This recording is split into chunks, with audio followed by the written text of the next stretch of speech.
Hello, everyone, and welcome to Petite to Queen's Claim Your Career Crown podcast. I'm your host, Lynn, and today I'm joined by our VP of Operations, Amanda, and our wonderful guest, Jessica Morrison. And I am super excited for the show today because we're going to be talking about why increasing your online visibility requires a three-step approach. So this is going to be fantastic. Please, please, please stay tuned in because Jessica is an SEO expert for small businesses. And I've got some bio information here. She helps business owners get greater online visibility and higher search engine rankings with their local market. So Jessica has over 20 years of experience working with multi-million-dollar companies in marketing, business development, sales, and influencer marketing. This includes working with companies like Pfizer, which we've all heard of today, Walmart, Prana, Stonyfield, and BJ's Wholesale. So Jessica, welcome to the show. This is going to be such a great conversation. Thank you. I am so excited to be here and demystify SEO. All right. Well, I'm going to be all ears. This is going to be fantastic for me. So before we get started, for all our listeners joining us for the first time, make sure you don't miss out on a single episode by subscribing to Claim Your Career Crown wherever you get your podcasts. And while you're there, if you scroll all the way down, please take another moment and give us that 5-star review. We really appreciate it. Thank you. Thank you. Okay, let's dive right in, Jessica. And I would like, let's just sort of get some background for our audience. Will you share with us your journey on how you became an SEO expert and how you got started in the business? Yeah, I love to tell the story that my career has been jokingly referred to as less than linear, which I thought was hysterical because, like many people, I went to a liberal arts college and thought I had it figured out. I was actually a Spanish language and literature major. Thought about going to law school, spent a year working in a corporate law firm and decided that was not what I wanted to do. So I actually moved out to the West Coast. I live on the East Coast. I moved out to California and got a job working in biopharm in business development and sort of parlayed that into a career in pharmaceutical sales. And then later into running my own blog after I had my family. I decided to take a step back from my sales rep job and I wanted to do something on my own that gave me flexibility. So I actually started a lifestyle blog back when those were brand new. And wow, that field has changed a lot. But it really got me into doing influencer marketing, WordPress web design. And so after doing WordPress web design for a long time, I kind of really niched down even more into SEO because I felt like that was an area that a lot of small business owners were just totally overwhelmed by and really needed somebody who understood the small business part of it rather than giving them a one-size-fits-all approach to SEO. Well, that sounds great. I mean, that definitely for those of us like ourselves who are qualifying that small business, Mhm. it is definitely something that is a mystery, at least to me, not to Amanda. Well, it's a bit of a mystery to me too. I mean, like you, I also started a blog some years ago, but unlike you, I didn't figure out the SEO part of it that well. So you said that increasing online visibility requires a three-step approach. Why is that, and what are those three steps? Okay, I like to talk about SEO holistically. So my view is really that SEO is a bunch of moving parts. And the reason a lot of people are mystified by it because there's over 200 different factors that go into ranking a website. But in reality, it's impossible to cover all of those factors. So I have small businesses look at three pillars, which are first, their website, second, their social media presence, and then third, their local ranking factors, which would be like their Google My Business page and other things that might be specific to their geographic area. Because I think they all have to work in concert. And what Google has done most recently in their latest Core Web Vitals is to really prioritize the user experience. And really, in business, we should all be thinking of our customer first. And I like that they have taken this shift to really make sure that websites are giving their search engine users what they're looking for and that the site is easy to interact with. So really all three of those pieces work together to give your target audience what they're looking for when they're looking for it in a way that they can find what they need to easily. Okay, well, what happens if you are not necessarily local in the sense like for us, obviously we have a business here in Washington State, yet we do business globally. So how It's does that still impact? It's still super important. And once again, you would still be looking at, your website presence and your social media. In that sense, when you're looking nationally and globally, you want to then focus a little bit more on your long tail keywords, because the benefit you have sometimes of being a local business is that there are terms that you can use that are, you're kind of going to be a bigger fish in a smaller pond. Whereas when you're playing on a national or global level, you're in a much bigger pond. So there's less competition for lower volume keywords. So the more that you can niche down, which is always important, but use long tail keywords, it's going to be a lot easier for you to rank when it comes to search engines than it would be, let's say, for example, tips for small business. I mean, that probably has such an immense search engine volume. But if I broke it down into something like LinkedIn tips for small business for that post, that, if I have a good ranking, that's going to give me, it's going to be easier for me to climb the ladder there than it would be for a really highly sought after keyword like small business tips, small business marketing. You can take a look at their various tools. And I know we talked before the episode a little bit about tools you can access to find the volume of keywords and kind of see which ones might make more sense for your business. And that's definitely something to look at. You have to be really strategic about it. Otherwise, you're going to spend a ton of time and you're never going to get on the first page because you're competing against really huge websites. Right, right. Yeah, I definitely I can see that. So how does someone go about optimizing their website to help rank higher on search engines? The biggest push lately has been mobile, having a responsive website. And luckily, if you're on WordPress and Squarespace and Wix, most of those now are out of the box responsive. But I still advise people to take a look at your website on your phone. I think those of us that work in B2B we're used to being on our desktop all the time. And we see one version of our website that can look totally different on a phone. And that's because it's made to be responsive for a smaller screen, but you want to just take a look at it and make sure that it's looking the way that you want it to be appearing for your customers. So you want it to load quickly. I mean, we've all been frustrated by, getting so excited to see something in Google, and then you click over and it's like the circle still spinning. People will leave your site if your site takes too long to load. So site speed is a huge factor. Make sure you're optimizing your images. You don't have too much stuff on your site. I think that's another mistake people make, is they're so excited to share stuff that they're just like, people don't even know where to look because there's too much stuff, and that can slow down your site. The more scripts, the more plugins, the more things you're running. So I would definitely say site speed and just usability. I think it's a great idea to have people who don't know your business at all, give them their phone and tell them to look at your website and quickly tell you what you do, who you do it for, and how they can work with you. And some people are really surprised because they forget like basic things like, what are your hours? How do I contact you? Is it easy for me to figure out how I might work with you? So take a little inventory. And the reason I say people who aren't familiar with what you do is you want somebody who it's just like the first time they're going to be looking at it. So they have absolutely no context, and it should be really obvious to them what you do and who you do it for. Yeah, no, I mean, that all makes sense. And I really like your point about speed, because I know that that can be really frustrating, and about the mobile, because it's sort of unrelated, but I discovered that on LinkedIn because, mobile is queen. 80% of, I know, our users are mobile users. And, but I happen to be looking at my LinkedIn profile on my mobile because there's certain things you can do on your mobile in the app that you can't do on your desktop. And I went, oh, my profile image looks all wonky, the background one. So, and it was like, oh, okay, I need to fix that. Yeah, and it And may it be. was such a simple thing to actually go in and fix it. But I, on my desktop, I never saw that it, when it got onto that mobile, it had sort of squished it all together. So my picture was over on top of some text I had in the background, right? And that can still happen even in a responsive theme. And that's why it's important to look at, even though they'll tell you your website, is responsive. Sometimes you'll see text breaks and different things that you would pick up on if you just checked in on it a little bit regularly, especially after you've made changes. But the caveat there is, you should look at your analytics, because you may have more or less mobile traffic than you expect.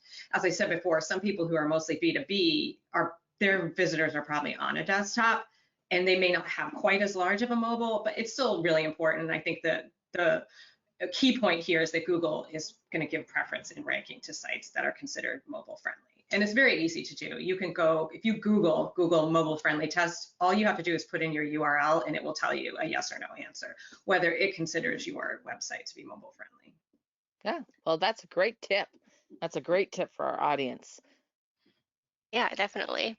And speaking of LinkedIn that we just mentioned, how can someone use their social media presence to improve their SEO? So social media is one of those things where it's social signals are really important. So going back to what Google is prioritizing, it looks to its customer base to kind of give indicators of what is important, valuable, trusted sites. So it goes without saying that the more times you are mentioned on social or people are sharing your content that you've shared on social media, that's sending a signal back to the search engine that this content is popular and people seem to be resharing this content, so it's probably pretty valuable. The other way that it can be really important is in terms of, especially with brand new sites, if you're a brand new business owner that just launched your site, many times it takes a while for your content to be indexed, and you may find that your listing on Facebook, for example, your Facebook page actually ranks higher than your website itself. And you don't want to miss out on claiming those profiles so that people can still find you through your Facebook page and then go through to your website URL. So social media, it's just about building community, creating quality content, and having people reshare it is only going to benefit you in terms of your search engine ranking. It's not, I wouldn't say it's the most important part, but it's another one of those pieces that I think will, as people continue to use social media, it's a good indicator of what content. Generally, the stuff that's shared and does well on social probably is going to rank higher in SEO also. Yeah, that makes sense. And is it true? I might be a little bit mistaken on this, but I think when you set up your website, you can kind of connect it with your social media platforms using, depending on your theme or whatever plugin you're using. Does that also help with the ranking, having your website connected with your different social platforms? Yeah, it's more so the actual link on Facebook. I mean, people, the goal of your website should be to keep people on your website. So I say it's a good idea to have those icons, but you don't want to necessarily encourage people to go off your website either, because the longer they stay on your actual website page, the better it is for your rankings, because that's seen as a positive if people are hanging around your site. So the way I explain social media is it always should be sending people back to your website, because we've all seen what happens on Facebook and Facebook groups.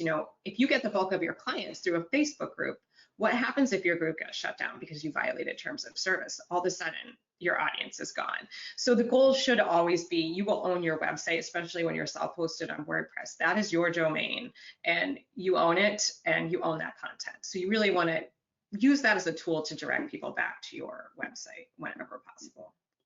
Right. Okay, definitely.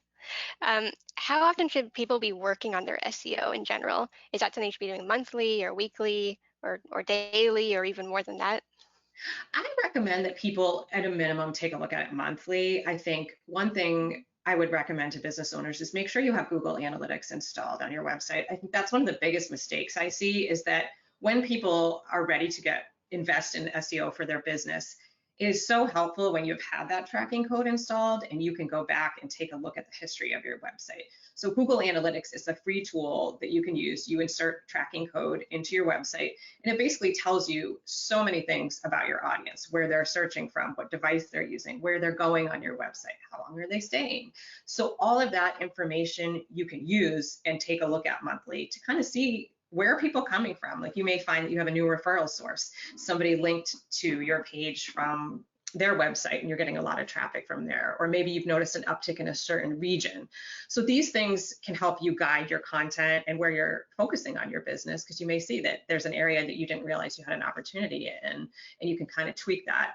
So if you're doing blogging, which I would recommend that you have, whether you call it a blog or news or however you want to describe it, a great tool to use is to do something there monthly, so that you're constantly pinging the search engines that you're updating your site, but also it's a great way to put keywords and get ranked for different keywords.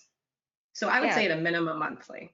Yeah, but like for us with our podcast, which is every week, that's something that we're adding content.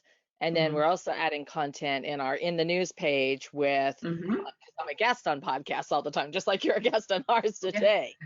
So that is still doing the same thing as writing an article. Is that correct? Or yes. Okay. Yes, and you want to make sure that you are using those keywords too, in the sense that there's a bunch of different places you can use keywords. It's in the title of that post. You know, you don't want to oversaturate. And this is the other thing that people can kind of make the mistake of doing.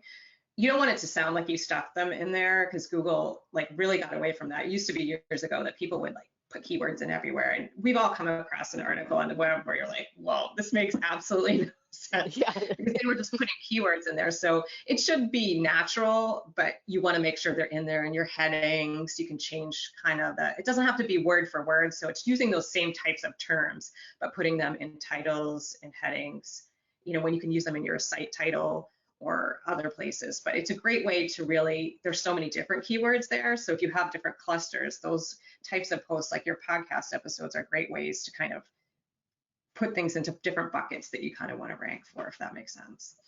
Yeah. Yeah. Well, I know that Amanda does a really fantastic job on that, which is yay. Thank you, Amanda. But for everyone out there, is SEO something individuals or small companies can really manage on their own, or should they hire an agency? I think you can definitely do things on your own. It really depends on how much you want to invest in doing it. That being said, there are companies, huge corporations have entire departments or agencies on contract to do that. But you want to start somewhere, and anything you do is only going to help you moving forward. So as a small business owner, things like taking care of your Google My Business profile are things you can do. You can get plugins. If you use WordPress, Yoast SEO is the plugin I always recommend people use. Start somewhere. Start maybe even by putting Google Analytics in there and start looking at what kind of content is popular. There's little baby steps that you can take. And maybe if you realize, okay, it's starting to bring in a lot of traffic, maybe I'm going to invest a little bit more and hire somebody to come in and help me, you know, further refine what I'm doing on SEO. But it's one of those things that it's the gift that keeps on giving, where it's not a quick fix. And that's another thing. I think small business owners, since I work with small local business owners, they a lot of times really get taken advantage of by companies who are like, hey, we can get you on the first page of Google in a week for only, you know, $29 a month. I would be very wary of anybody that promises you that, because they're probably not doing it in a way that Google likes. And that can really be disastrous for you if Google decides to shut you down because you did something shady.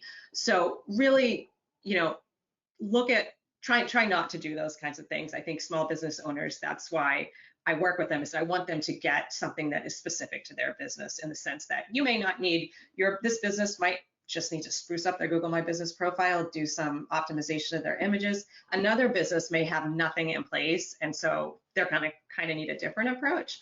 But I think they have such a huge opportunity, and I think they sometimes come in and they're afraid to get started, but it's a long game, but it is so valuable because it brings customers to your website while you sleep, and there's really nothing else that can do that for you. So I think it's super valuable, not something to really be overlooked at all. Yeah, no, and I'm really interested in learning more at some other time in that conversation, because the Google My Business is another area that you know, a lot of businesses sort of miss out creating that profile. I mean, yeah, I know it took us a few steps to do that, right, to get it put up, but then we don't really interact with it at all. And so I'm going like, okay, this is probably an area that we need to be doing something. So I'd love to hear about that some more at some other time. Yeah, if you're up use for it. that. Yes, because Google rewards people that use their products, and that is just, that's always the way they do it. And they encourage you to interact with that. So even if it's a picture you put up, you can post to your Google My Business profile. So a lot of times, I was speaking with a client, an interior designer, the other day, share progress pictures or some finished projects that you've done. Like those kind of things, the more you post there, it's kind of, they're seeing you as being fresh, and they're going to they will reward you for using their platform. And always respond to reviews. That's the other thing, is people don't respond to reviews. Even if they're positive or negative, always acknowledge. Google will send you a reminder that somebody left you a review. Please respond. So if you do what they ask you to do, they do reward you with search engine ranking. So, you know, put a reminder in your calendar, even if it's once a month. Share a podcast appearance you were on, share a picture, share something, because that is prime real estate on the right-hand side of the screen, that a lot of times where your Google My Business profile will show up. And that's the first interaction somebody has with you. So why not make it a splash? And so they definitely click through to either schedule a time to talk to you or visit your site. Yeah, no, that's great. That is a great suggestion. And Jessica, thank you so much for sharing how listeners can optimize their website, social media presence, and their local SEO ranking factors. This has been really valuable.